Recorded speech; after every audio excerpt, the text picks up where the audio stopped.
El reloj del portal marcaba casi las 10 cuando Laura Bennett subió los últimos peldaños hacia el piso que compartía con su marido en el barrio de Malasaña. Afuera. La noche madrileña se había teñido de un gris metálico, una fina nevada caía sobre los tejados, cubriendo los coches y los balcones con un velo pálido. Llevaba todo el día en la editorial, corrigiendo manuscritos bajo la luz blanca de un flexo, soñando con llegar a casa, preparar una cena sencilla y descansar. Pero aquel anhelo se deshizo en el aire nada más abrir la puerta. En el recibidor, junto a la alfombra, descansaba un par de botas femeninas. Negras, elegantes y ajenas. No eran suyas. Laura se detuvo en seco. Un frío distinto al del invierno le recorrió el cuerpo. Durante unos segundos pensó que quizá pertenecían a una invitada. A una amiga de Ricardo Lozano, o a su hermana que a veces pasaba a saludar. Intentó convencerse, pero algo dentro de ella se negó a creerlo. El silencio del piso estaba roto por un sonido tenue que provenía del fondo del pasillo. No era conversación. Eran gemidos, risas ahogadas. El roce inconfundible de dos cuerpos que se buscan sin pudor. Laura sintió que el suelo se le movía bajo los pies. Avanzó despacio. Con el corazón golpeando en el pecho, cada paso más pesado que el anterior. La puerta del dormitorio estaba entreabierta y la luz cálida que escapaba por la rendija parecía burlarse de la penumbra del resto de la casa. Se aferró al marco de la puerta antes de empujarla. Lo que vio la dejó sin aliento. Ricardo, el hombre con quien había compartido 5 años de vida. Estaba en su cama con una mujer pelirroja. Isabel Cortés. La reconoció de inmediato. Trabajaba en la misma editorial, una colaboradora externa, siempre sonriente. Siempre demasiado cercana a él. La escena tenía algo de cliché televisivo, pero allí no había cámaras ni guión, solo la brutalidad de la realidad. Por un instante. El tiempo se detuvo. Ni un grito, ni una palabra. Laura se quedó inmóvil, observando cómo ellos tardaban en darse cuenta de su presencia. Cuando Ricardo la miró. Su expresión no fue de culpa, sino de fastidio, como si ella fuera quien interrumpía algo legítimo. Aquello la golpeó más que la infidelidad misma. Una presión le subió por la garganta, las lágrimas amenazaban con salir, pero se negó a concederles ese triunfo. Dio un paso atrás, otro más. Y finalmente cerró la puerta de un golpe tan fuerte que hizo vibrar las paredes. El ruido despertó a los vecinos, pero ella ya no lo escuchaba. Salió corriendo del piso, sin abrigo, con el corazón desbordado. El aire helado de la calle la recibió como una bofetada. Caminó sin rumbo por las aceras cubiertas de nieve. La respiración entrecortada formando nubes de vapor ante su rostro. Las luces de los escaparates se reflejaban en el suelo mojado, difuminadas por las lágrimas que por fin escaparon. En la esquina de la calle San Bernardo, se detuvo unos segundos para recuperar el aliento. «¿Cómo ha podido hacerlo?», murmuró. Pero el viento se llevó sus palabras. Un grupo de jóvenes pasó junto a ella, riendo, ajenos a su tragedia. Laura sintió que el mundo seguía girando mientras su vida se congelaba. Se envolvió con la bufanda que aún colgaba de su cuello y siguió andando. No tenía destino, solo la certeza de que no podía volver atrás. La nieve caía más intensa, posándose sobre su cabello oscuro. Cada copo que tocaba su piel parecía recordarle que aquella noche marcaría un antes y un después. En medio del frío y del silencio.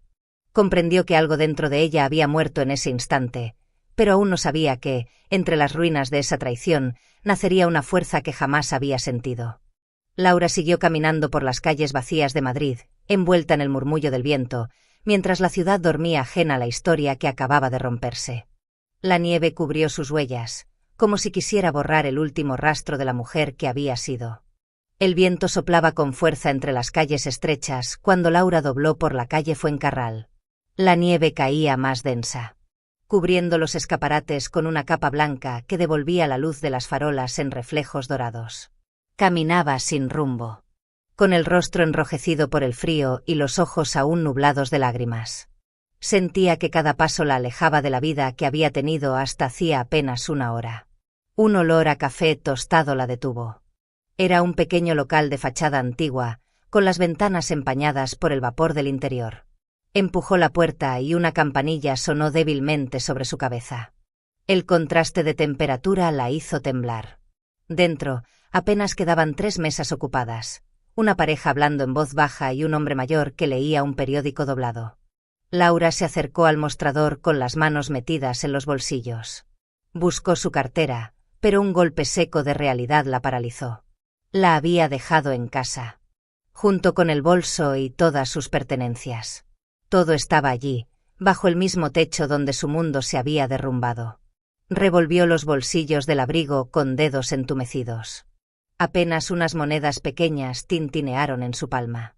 Las colocó sobre la barra con un hilo de voz. ¿Esto alcanza para un café solo? El camarero, un chico joven con ojeras, la miró unos segundos y asintió sin preguntar nada. Sirvió la taza y la dejó frente a ella. «Es suficiente», dijo simplemente. Laura lo agradeció con una sonrisa rota y se sentó en una mesa junto a la ventana. Las gotas de nieve se derretían en el cristal formando riachuelos torcidos. Afuera. Los coches pasaban despacio, las ruedas resbalando sobre la calzada. Dentro, el aroma del café se mezclaba con el murmullo del vapor y la música suave de una radio vieja. Tomó la taza con ambas manos, buscando en el calor un poco de consuelo. El líquido amargo le quemó la lengua, pero no soltó la taza. La sostuvo como si en ella pudiera sostener su propio corazón. Lo perdí todo en cuestión de minutos, pensó, mirando el vaho en la ventana. Mi casa, mi trabajo, mi dignidad, y a quien creí mi compañero. Durante años había construido su vida alrededor de Ricardo Lozano. Lo había apoyado cuando su editorial apenas sobrevivía. Había creído en su talento, había trabajado horas extras sin pedir reconocimiento. Y ahora, el mismo hombre que prometió cuidarla la había dejado sola en la calle. Como si todo lo compartido no significara nada. El reloj del local marcó las 11:30. El camarero empezó a apilar sillas, un gesto silencioso que anunciaba el cierre. Laura dio el último sorbo a su café ya frío. El eco de la porcelana al tocar el plato le pareció un punto final. Se levantó despacio. Ajustó la bufanda y echó una última mirada al interior del café. El lugar era cálido, pequeño, seguro, lo contrario de todo lo que la esperaba afuera. Por un instante deseó quedarse allí, escondida del mundo, pero sabía que no podía. Al abrir la puerta, la campanilla volvió a sonar. Una ráfaga de aire helado le golpeó el rostro. La nieve seguía cayendo, más pesada ahora, cubriendo las aceras con una manta espesa. Caminó sin rumbo fijo, hundiendo los pies en el manto blanco. No tenía a dónde ir, ni a quién llamar. Madrid, la ciudad que tantas veces la había inspirado. Se extendía ante ella como un laberinto frío y hostil. En su pecho, el silencio pesaba más que el invierno. Y en ese silencio comprendió que estaba completamente sola. La última farola de la calle proyectó su sombra sobre la nieve antes de que desapareciera entre la penumbra. Convertida en una figura solitaria buscando un refugio que ya no existía.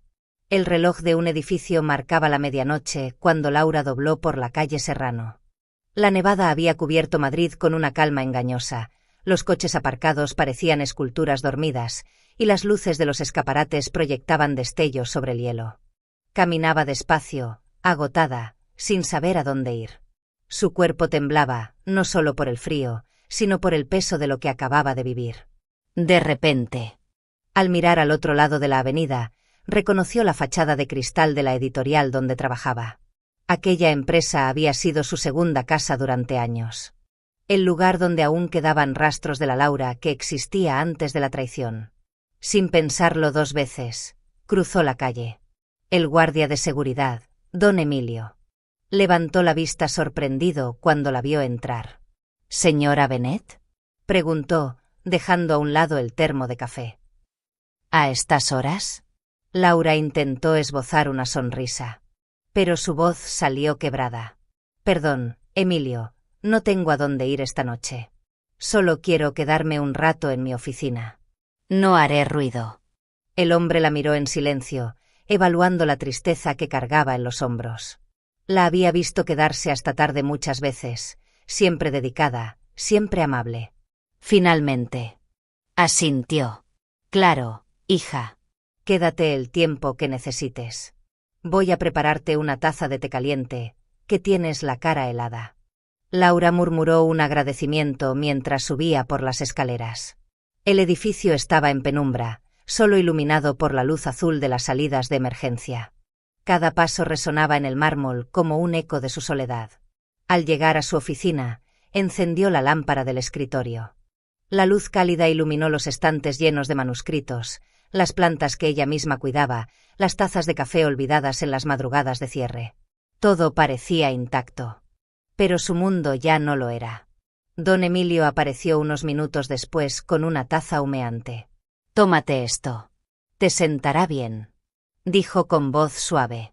Laura lo aceptó y, por primera vez en horas, sintió algo parecido a consuelo. «Gracias. No sabe cuánto lo aprecio». «No me lo agradezcas, muchacha», respondió él, antes de marcharse. «Eres buena persona.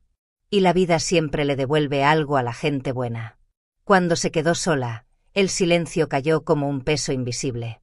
Se sentó en el sofá junto a la ventana y abrazó la taza entre las manos. Fuera, la nieve seguía cayendo, lenta, persistente. La ciudad dormía bajo su manto, ajena al caos que ella llevaba dentro.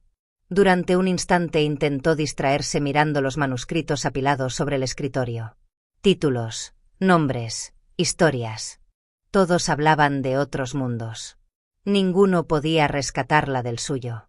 Las lágrimas que había contenido durante horas por fin se desbordaron. Se tapó la cara con las manos y lloró sin hacer ruido, con ese llanto agotado que no busca consuelo, solo desahogo. El té se enfrió en la taza. El reloj avanzó sin prisa y Laura permaneció inmóvil, acurrucada en el sofá hasta que el cansancio la venció. Afuera, el cielo empezó a clarear, y una luz gris azulada se filtró por las persianas. Cuando abrió los ojos, horas después, el amanecer había pintado Madrid con un tono pálido y frío. Su rostro estaba hinchado, los párpados pesados, la garganta seca. Se incorporó lentamente, mirando a su alrededor, consciente de que en unas horas tendría que enfrentar lo inevitable. Ricardo. Y mientras la primera luz del día se reflejaba en las ventanas del edificio, Laura comprendió que la noche había terminado, pero la verdadera batalla apenas iba a comenzar. El reloj del pasillo marcaba las 9 de la mañana cuando Laura escuchó el sonido inconfundible de los pasos de Ricardo Lozano acercándose. Su perfume, ese aroma caro que solía asociar con elegancia y éxito, le revolvió el estómago antes siquiera de verlo. El edificio estaba empezando a llenarse de empleados. El murmullo de los saludos matutinos contrastaba con el silencio tenso que pesaba en el despacho. Laura estaba sentada en su escritorio, la taza de té fría entre las manos, intentando parecer serena. No había dormido más de una hora. Pero no quería que él la viera derrotada. Cuando Ricardo empujó la puerta, lo hizo con la naturalidad de quien entra en su territorio. Llevaba el abrigo abierto, el cabello peinado con descuido, y esa sonrisa cínica que tantas veces había usado para cerrar tratos y abrir heridas. «Vaya», dijo, sin sorpresa. «Así que aquí estabas. Te busqué anoche». Laura lo miró fijamente, sin pronunciar palabra. La calma en su mirada era tan tensa que casi se podía escuchar el zumbido del silencio. «No tienes nada que decirme», añadió él, dejando caer su maletín sobre la mesa. «No pensé que fueras del tipo que huye». «No huí», respondió ella con voz baja pero firme. «Solo me fui de un lugar donde ya no quedaba nada». Ricardo soltó una carcajada seca, dramática como siempre. «Sabes, Laura, te lo he dicho muchas veces, te ahogas en emociones. Eres aburrida, frágil. Vives demasiado en tu cabeza, y eso termina matando cualquier pasión». Las palabras la atravesaron como cuchillas, pero no apartó la vista.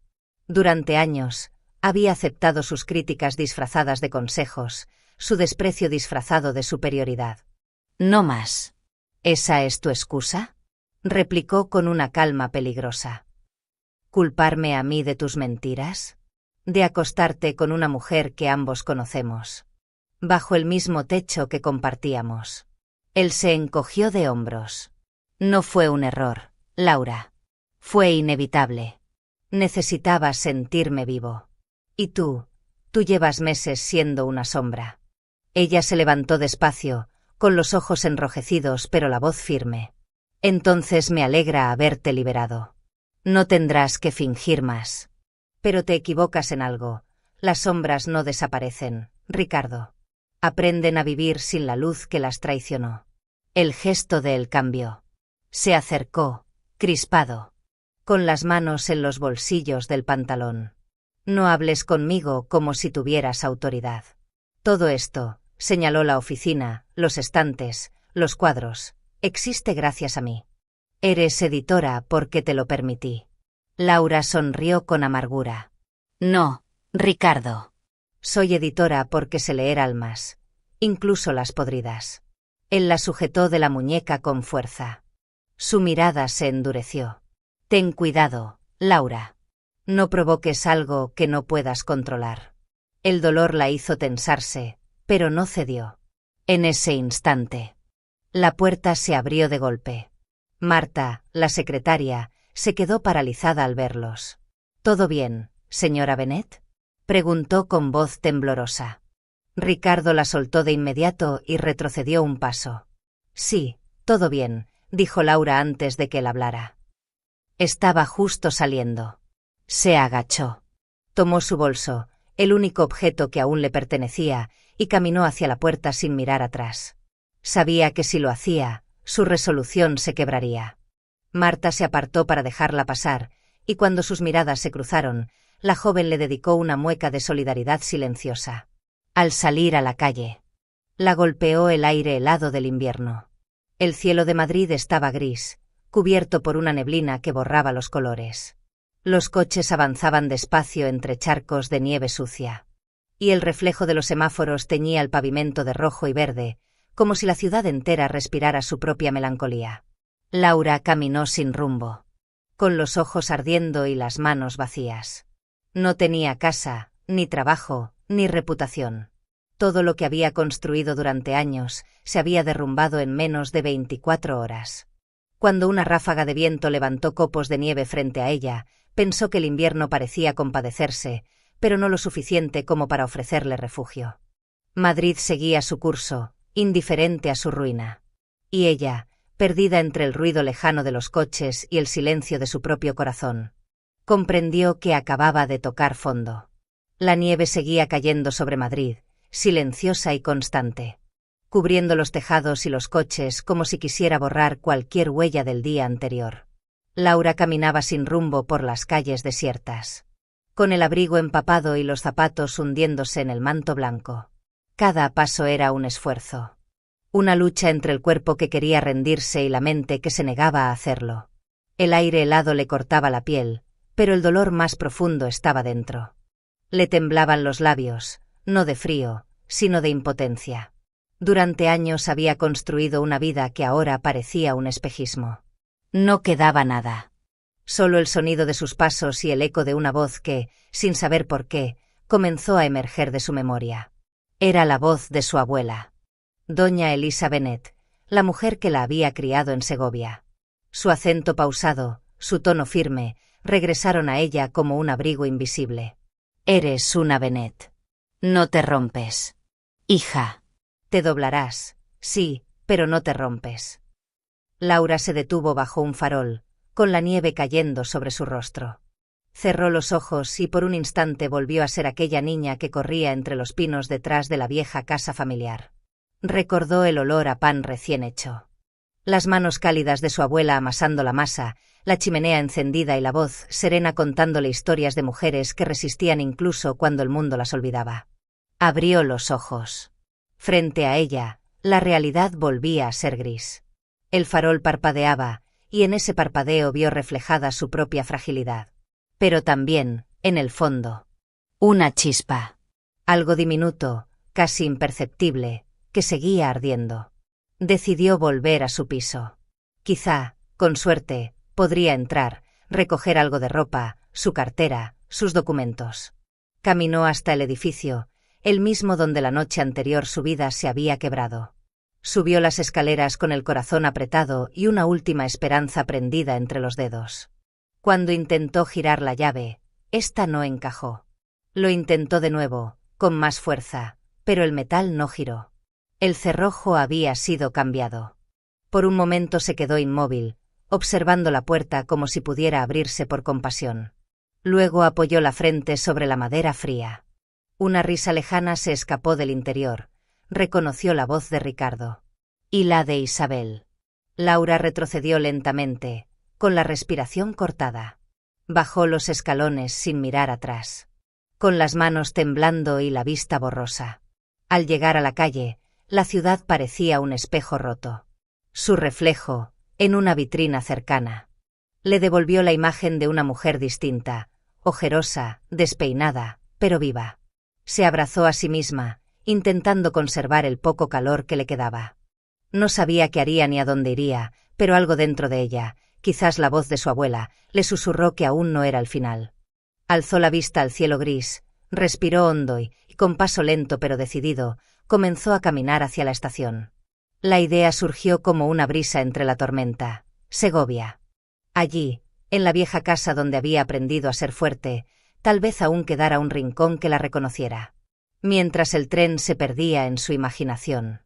La nieve seguía cayendo sobre Madrid, cubriéndolo todo con un silencio que no era muerte, sino preludio. Porque en medio de su ruina, Laura acababa de dar su primer paso hacia la vida que renacería entre las montañas. La estación de Atocha estaba casi vacía aquella noche. El temporal había paralizado media ciudad, y los trenes partían con retraso bajo un cielo que seguía descargando nieve sin tregua. Las luces amarillentas del vestíbulo creaban un brillo tenue sobre el suelo mojado, mientras los altavoces repetían, una y otra vez, los avisos de cancelaciones. Laura arrastraba su vieja maleta con dificultad. Cada paso le pesaba más que el anterior. Llevaba horas caminando desde el barrio Salamanca hasta la estación, con el cuerpo agotado y el alma aún más. Su abrigo estaba empapado, y el cabello se le pegaba a la cara. Pero seguía avanzando, guiada por una única idea: salir de Madrid. El murmullo metálico de las ruedas de su maleta se interrumpió de golpe al chocar con algo. O mejor dicho, con alguien. «Lo siento», murmuró, sin levantar la vista. «No, la culpa fue mía», respondió una voz grave y serena. Laura levantó la cabeza. Frente a ella había un hombre de unos 35 años, alto, con un abrigo oscuro cubierto de copos de nieve y una expresión de cansancio contenida. Tenía el porte de alguien acostumbrado a mandar, a controlar el caos. Pero sus ojos, de un gris profundo, reflejaban algo más, una soledad que le resultó familiar. Por un instante, sus manos se rozaron al recoger la maleta caída. Y en ese contacto fugaz, algo imposible ocurrió. Un destello. Laura vio, como si una pantalla se encendiera en su mente, el interior de un coche negro avanzando por una carretera helada. El volante girando bruscamente, los faros cegadores. El impacto. El sonido del metal retorciéndose. Y luego, oscuridad. Retrocedió un paso, pálida, con el corazón desbocado. El hombre frunció el ceño. ¿Está bien? No. No conduzcas esta noche, susurró ella, con voz temblorosa. ¿Perdón? Por favor, no lo hagas. No sé cómo explicarlo, pero si conduces, algo terrible va a pasar. Lo miró con desesperación, consciente de lo absurdo que sonaba. Él la observó con una mezcla de desconcierto y curiosidad. Ni siquiera sé tu nombre. Y me estás diciendo que no conduzca. No importa mi nombre, insistió ella. Solo prométeme que no lo harás. El hombre suspiró, mirando su reloj. Mira, agradezco tu preocupación. Pero no creo en presentimientos. Entonces al menos presta atención, dijo ella, sin apartar la mirada. Algo en su tono lo detuvo. No era miedo lo que vio en sus ojos, sino certeza. Finalmente, asintió con una sonrisa leve. Está bien. No conduciré. Lo prometo. Laura respiró hondo, aliviada, sin saber por qué confiaba tanto en aquella visión imposible. Él extendió la mano. Javier Méndez. Ella dudó antes de responder. Laura Benet. Encantado, Laura Bennett. La mujer que me prohíbe conducir, bromeó suavemente, y luego añadió. Buen viaje. La vio alejarse entre el gentío, hacia los andenes cubiertos de nieve. Minutos después. Javier salió de la estación, sacó su teléfono y marcó un número. Andrés, toma tú el coche. Yo pediré un taxi. Sí, lo digo en serio, tengo un mal presentimiento. 1 hora más tarde, mientras el tren avanzaba lentamente entre los campos blancos del norte de Madrid, Laura se recostó contra la ventana. El traqueteo rítmico y el calor del vagón contrastaban con el caos de sus pensamientos. El silencio fue roto por una voz en el televisor del vagón comedor. Última hora, un accidente fatal en la 1. Un vehículo perdió el control a causa del hielo. El conductor falleció en el acto. Laura se enderezó, el corazón latiendo con fuerza. En pantalla apareció la imagen de un coche negro destrozado bajo la nieve. El café tembló en sus manos. Su mente volvió a aquel destello, a la advertencia, a los ojos de Javier. El nombre del fallecido apareció en letras pequeñas. Andrés Salcedo. Empresario madrileño. Laura se cubrió la boca, sin poder respirar. Su visión había sido real. Sin quererlo, había salvado la vida de un desconocido. El tren siguió su camino hacia Segovia, y por primera vez desde su caída, Laura sintió que el universo le había devuelto una chispa de propósito. Algo, o alguien, la había puesto en ese lugar, en ese momento. Y mientras la nieve cubría los campos y el reflejo de las luces pasaba por la ventana, comprendió que su historia aún no había terminado, apenas comenzaba. El tren se detuvo con un chirrido metálico en la pequeña estación de Segovia, casi desierta bajo la tormenta. El reloj del andén marcaba las 11 de la noche, y la nieve caía tan densa que los faroles parecían parpadear dentro de una nube blanca. Laura descendió lentamente, arrastrando su maleta entre los copos, el viento cortándole la piel y la respiración. Aquel paisaje, que en su infancia le había parecido mágico, ahora la recibía con un silencio inquietante. Las montañas cercanas eran sombras inmóviles y el aire olía a leña húmeda. La carretera rural hacia la vieja casa de su abuela se extendía entre pinos cubiertos de escarcha. Cada paso que daba levantaba crujidos en la nieve. El viaje la había dejado agotada. Apenas había comido, y la fiebre empezaba a insinuarse detrás de sus sienes. Sin embargo, seguía avanzando. No podía detenerse. Necesitaba llegar a la casa, a ese refugio que tal vez ya ni existía, pero que seguía vivo en su memoria. A lo lejos, una figura borrosa llamó su atención. Al principio pensó que era un montón de ropa abandonada a la orilla del camino, pero cuando se acercó, distinguió un cuerpo humano encogido bajo la ventisca. «¿Hola?», gritó con voz temblorosa. «¿Puede oírme?». No hubo respuesta. Laura se inclinó, apartando la nieve del rostro del hombre. Entonces lo reconoció. Daniel Rubio, su antiguo vecino. El chico que había compartido con ella los veranos en bicicleta, los secretos inocentes y los sueños de juventud. Ahora estaba irreconocible, el rostro pálido, los labios azulados. Un olor fuerte a alcohol y desesperanza. «Dios mío, Daniel», murmuró, sacudiéndolo con suavidad. «No puedes quedarte aquí, vas a morir congelado». Con un esfuerzo casi sobrehumano. Lo incorporó y pasó su brazo por encima de sus hombros. Él balbuceó algo incoherente, un sonido perdido entre el viento. Laura avanzó tambaleante, arrastrándolo con dificultad por el camino resbaladizo. Sus piernas apenas respondían, y cada ráfaga de aire helado le arrancaba un gemido. El caserón de los Rubio apareció finalmente entre los árboles, con la luz débil de una vela temblando en una ventana. Golpeó la puerta con los nudillos entumecidos hasta que una mujer abrió sobresaltada. Era la hermana de Daniel. «¡Ay, Virgen Santa!», exclamó al verlo. «Laura, pásalo adentro». Entre las dos lo llevaron hasta el sofá junto a la chimenea. Daniel respiraba con dificultad, pero seguía con vida. «Gracias», susurró la mujer, con lágrimas en los ojos. «Lu has salvado la vida». Laura negó con la cabeza, agotada. «Solo hice lo que cualquiera habría hecho». «Cuídalo, por favor».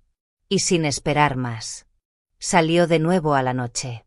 El camino hacia su casa estaba cubierto de hielo. La vieja verja chirrió al abrirla, y el viento empujó la puerta principal, que cedió con un gemido. El interior olía a polvo, a madera vieja y abandono. Todo estaba tal como su abuela lo había dejado, los muebles cubiertos con sábanas, las cortinas rotas, el reloj detenido. Laura dejó caer la maleta y buscó la cocina a oscuras. Encontró unas cerillas y, con manos temblorosas, logró encender la vieja estufa de hierro. La pequeña llama parpadeó, débil pero viva. Se sentó frente a ella, dejando que el calor apenas perceptible le rozara el rostro. Su respiración era corta, irregular. El sudor le perlaba la frente a pesar del frío. El cansancio la envolvió como una manta espesa. Intentó mantenerse despierta, pero la fiebre crecía, empujándola hacia la inconsciencia. No, todavía no, susurró, aferrándose a la manta raída del sofá. El viento soplaba fuerte afuera, haciendo vibrar las ventanas. La llama vaciló, casi extinguida, y en ese instante, Laura se dejó caer. Su cuerpo resbaló lentamente sobre el sillón hasta quedar inmóvil. El silencio volvió a adueñarse de la casa. Solo el fuego, obstinado, seguía ardiendo con un resplandor mínimo, reflejando la figura de una mujer vencida, pero aún respirando. Y así, mientras la nieve golpeaba los cristales y el mundo parecía borrarse bajo el invierno, Laura Bennett luchaba sin saberlo la primera batalla entre la vida y la muerte. Durante días, Javier Méndez no había podido dormir. Desde el accidente en la autopista, el rostro de aquella mujer en la estación lo perseguía en sueños. «No conduzcas esta noche», le había dicho con una certeza que desafiaba toda lógica. Y gracias a esas palabras, seguía con vida. Su amigo Andrés no. Aquella culpa lo carcomía. Intentó ahogarla con trabajo, con reuniones, con el ruido de la ciudad, pero el silencio entre una cita y otra lo alcanzaba siempre. Había buscado su nombre entre los registros de trenes, en hoteles, en redes. Nada. Hasta que, una semana después, un empleado de su empresa en Segovia mencionó a una mujer encontrada inconsciente en una casa rural, sola, bajo la tormenta. Javier sintió un escalofrío. Sin pensarlo dos veces, subió a su coche, esta vez con un chofer, y partió hacia las montañas nevadas. El paisaje blanco se extendía a su alrededor, desolador y bello a la vez. Cuando llegó a la vieja casa, el viento golpeaba con furia, arrastrando copos como agujas de cristal. Empujó la puerta y un olor a humedad lo recibió. En el sofá, cubierta con una manta empapada, yacía ella. Su piel estaba pálida, sus labios azulados. El fuego se había apagado, y la habitación estaba helada. «Dios mío», murmuró, arrodillándose junto a ella. Laura. La tocó con cuidado. La piel ardía. La respiración era débil. Sin perder un segundo, la envolvió en su abrigo y la levantó en brazos. El viento lo azotaba mientras salía, los copos pegándose a su rostro. Pero él no se detuvo. La nieve le llegaba a las rodillas, y aún así siguió caminando hasta el coche. «Al hospital, rápido», ordenó al conductor. El trayecto fue interminable. En cada curva, Javier miraba su rostro buscando un signo de vida. Le sujetaba la mano, hablándole en voz baja, como si su voz pudiera mantenerla anclada al mundo. «Resiste, Laura. No puedes irte ahora». Horas más tarde, en el Hospital Ruber Internacional de Madrid, los médicos la recibieron de inmediato. Un equipo completo se movilizó, su temperatura corporal estaba peligrosamente baja. Una enfermera gritó: «Hipotermia grave, pero con signos estables». Javier esperó en el pasillo, con la ropa aún empapada. Las luces del hospital le parecían distantes, irreales. Cuando finalmente un médico salió de la sala, se acercó con expresión seria pero tranquila. «Ha sido un milagro. Llegó justo a tiempo. Aún está débil, pero sobrevivirá». Javier bajó la cabeza, exhalando el aire que llevaba horas conteniendo. Pasaron 2 días antes de que Laura abriera los ojos. El cuarto era luminoso, silencioso, con olor a desinfectante y flores frescas. Durante un momento, No supo dónde estaba. Luego, la figura sentada a su lado tomó forma, Javier, con ojeras y el mismo abrigo con el que la había rescatado. La miraba con una mezcla de alivio y emoción contenida. «Estás a salvo», dijo en voz baja, sonriendo apenas. «Pensé que no volvería a verte». Ella intentó hablar, pero la garganta le dolía. Solo alcanzó a susurrar: «¿Por qué estás aquí?» «Porque me salvaste la vida», respondió sin dudar. «Y no iba a permitir que tú la perdieras». Laura lo miró, confundida, con los ojos llenos de lágrimas. No comprendía del todo cómo el destino los había cruzado, pero en su pecho sintió algo nuevo, una paz tibia. Una conexión silenciosa que no necesitaba explicación. Javier tomó su mano con delicadeza. «No tienes que decir nada ahora. Solo, recupérate». El sol de la tarde entraba por la ventana, reflejándose sobre las sábanas blancas. En el silencio del hospital, entre dos almas marcadas por la pérdida y el azar, comenzó a formarse algo distinto. No era amor todavía, pero sí la certeza de que, entre la vida y la muerte, el destino había tejido un hilo imposible de romper. Semanas después, el invierno comenzaba a rendirse ante la tibieza de marzo. Los jardines de la mansión Méndez, en Aravaca, se teñían de verde bajo una luz suave. Y el aire olía a tierra húmeda y a promesa de cambio. Laura caminaba despacio entre los rosales, aún débil, pero con el rostro más sereno que en meses. Javier había insistido en que se quedara en su casa mientras terminaba de recuperarse. La suite del ala este, luminosa y silenciosa, se había convertido en su refugio. Cada mañana, el sol atravesaba las cortinas y le recordaba que seguía viva. Un día, al verla revisando un libro en la terraza, Javier se acercó con una carpeta en las manos.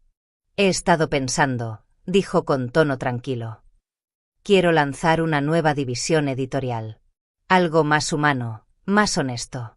Y necesito a alguien que entienda las historias desde dentro». Laura levantó la vista, sorprendida. «¿Y crees que soy esa persona?» «No lo creo», respondió él, con una leve sonrisa. «Lo sé». A pesar de la duda que aún la acompañaba, algo dentro de ella se encendió. Aceptó la propuesta, y así comenzó su nueva rutina. Reuniones, manuscritos. Largas jornadas frente al escritorio de roble que Javier le había preparado en el estudio principal. Por primera vez en mucho tiempo. Laura sentía que su mente volvía a tener un propósito. El personal de la casa la trataba con respeto, aunque algunos cuchicheaban. Nadie entendía del todo quién era esa mujer que había llegado en una noche de tormenta y que ahora trabajaba codo a codo con el dueño de la propiedad. Pero el verdadero terremoto llegó una tarde de jueves. Laura estaba revisando unos contratos cuando escuchó risas en el vestíbulo. La voz femenina que se alzó era tan inconfundible que el corazón se le detuvo. «Amor, llegué antes de lo previsto», dijo una voz dulce y afilada. Laura se giró despacio. En la puerta, con un abrigo beige y gafas oscuras, estaba Isabel Cortés, la mujer que había destruido su vida en Madrid. La amante de Ricardo. El tiempo pareció detenerse. Isabel la reconoció al instante. La sorpresa en sus ojos duró apenas un segundo antes de transformarse en una sonrisa venenosa. «Vaya. Qué coincidencia», dijo, quitándose las gafas. No imaginaba que el nuevo proyecto de Javier incluía personal reciclado. Javier entró en ese momento, ignorando la tensión que flotaba en el aire. «Isabel, te presento a Laura Benet. Es la editora principal del proyecto que te mencioné». «¿Benet?», repitió Isabel con fingida inocencia. «Qué curioso. Creí que ese apellido había quedado en el pasado». Laura mantuvo la compostura, aunque por dentro su sangre hervía. «Algunos nombres sobreviven», respondió con calma, incluso cuando otros se hunden con sus mentiras. El silencio que siguió fue cortante. Javier observó a ambas, sin entender del todo la historia oculta entre ellas. Los días siguientes se convirtieron en un campo de batalla silencioso. Isabel comenzó a aparecer con frecuencia en la mansión, usando cualquier excusa para interrumpir reuniones o criticar el trabajo de Laura. Lo hacía con elegancia cruel, lanzando comentarios disfrazados de cortesía. «Tienes talento». Laura, decía con voz melosa frente a los asistentes. Es admirable que alguien sin experiencia real haya llegado tan lejos. Laura aguantaba en silencio, aprendiendo a contener la ira, a no dejar que el pasado la arrastrara de nuevo. Sabía que si respondía con rabia, perdería más de lo que había ganado. Pero todo explotó una mañana. En pleno encuentro con el equipo editorial, Isabel arrojó unos documentos sobre la mesa. «Esto está lleno de errores», exclamó. «¿Así trabajas tú?» «No me sorprende, considerando de dónde vienes». El murmullo del personal fue inmediato. Laura se levantó, temblando, no de miedo, sino de orgullo. «No aceptaré que me faltes al respeto en público», dijo con voz firme. «Ni tú ni nadie». «Ah, ¿no?» Isabel sonrió con burla.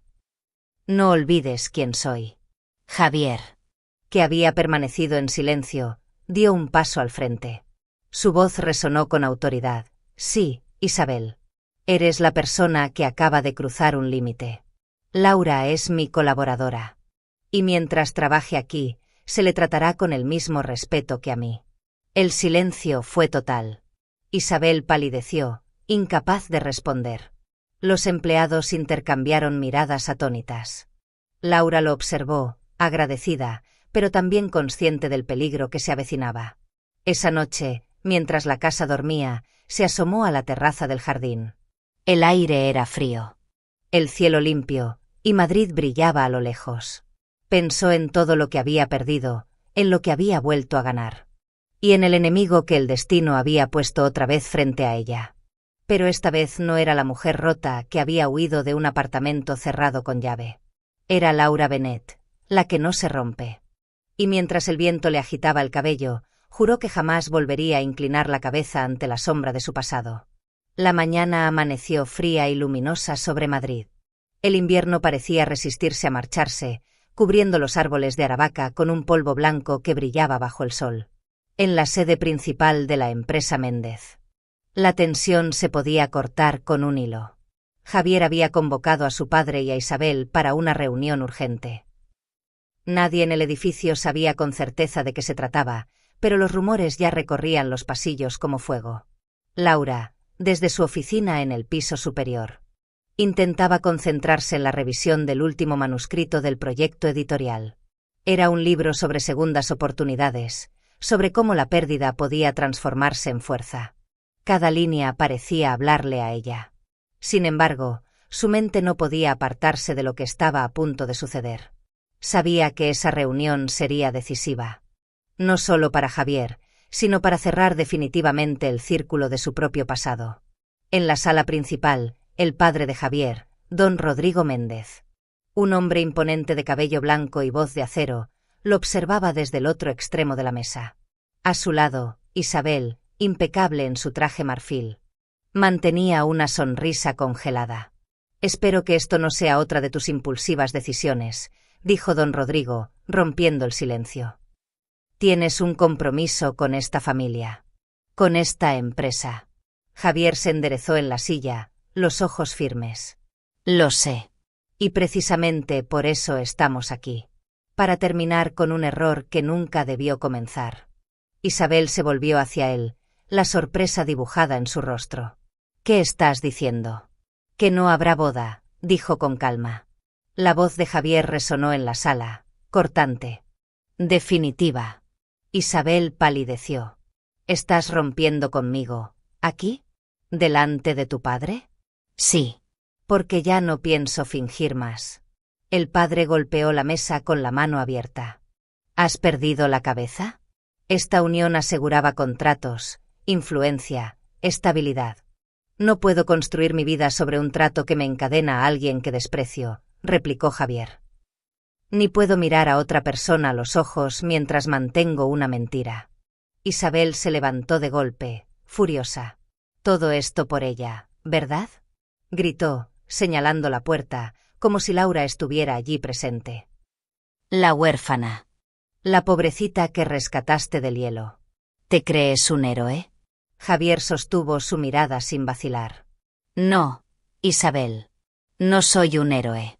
Pero tampoco un cobarde». Y el único error fue fingir que te amaba. Las palabras quedaron suspendidas en el aire, tan frías y precisas como una hoja de cristal. Isabel perdió el color. Su respiración se volvió irregular, y antes de responder, don Rodrigo se interpuso. Basta, tronó. Si haces esto, no solo destruyes nuestra alianza.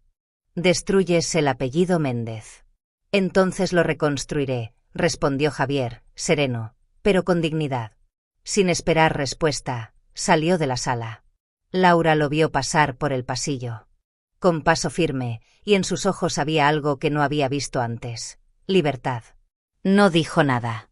Solo se levantó, lo siguió con la mirada y comprendió que, de algún modo, él también estaba eligiendo su propia verdad, como ella había hecho aquella noche en Madrid cuando se negó a seguir viviendo la mentira. Los meses siguientes trajeron calma. El escándalo de la ruptura se apagó entre los titulares. Y el proyecto editorial que Laura había dirigido floreció más allá de las expectativas. Libros que hablaban de resiliencia, de perdón y de justicia humana llenaban los escaparates con el sello Méndez Editorial. En la presentación oficial, Javier subió al escenario y ante la prensa pronunció unas palabras que hicieron que el corazón de Laura se estremeciera. Este proyecto no nació de una estrategia de mercado, sino de una historia.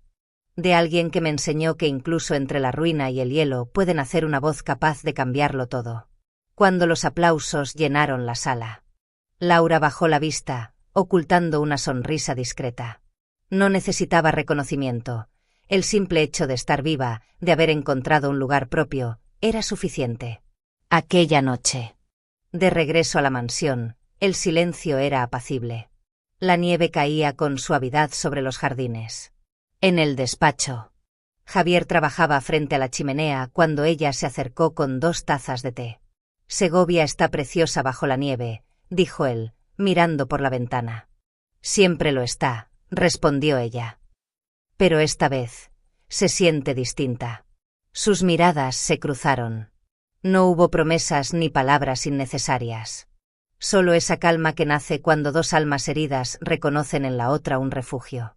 Fuera, las luces de Madrid titilaban a lo lejos, reflejadas en los cristales empañados. El fuego chispeaba, y el reloj marcó lentamente el final de un ciclo. Laura se acercó a la ventana, observando cómo los copos caían sin ruido sobre el jardín. Había perdido una vida entera, sí, pero había ganado algo más valioso: su verdad, su fuerza y un vínculo que no necesitaba nombre para existir. Y mientras el reloj daba la medianoche, una voz interior susurró en su pecho, serena y firme: no era un final, sino el principio de algo frágil, pero verdadero.